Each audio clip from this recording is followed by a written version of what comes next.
Je voudrais rebondir sur ce commentaire.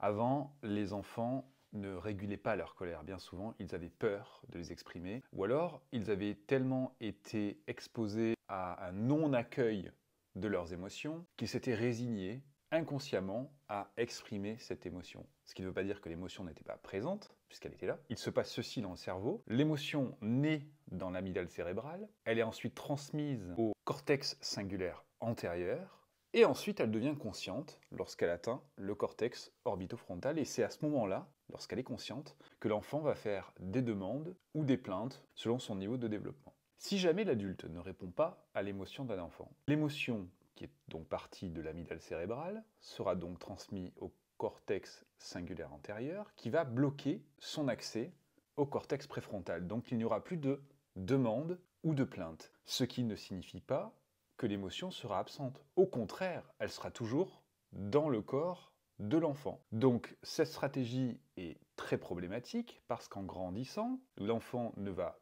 pas du tout écouter ses émotions, il ne va pas du tout les relier à ses besoins, et une fois adulte, il aura la même problématique, c'est-à-dire qu'il sera incapable de pouvoir, par exemple, exprimer une colère, une tristesse. En revanche, il se sentira mal quand même.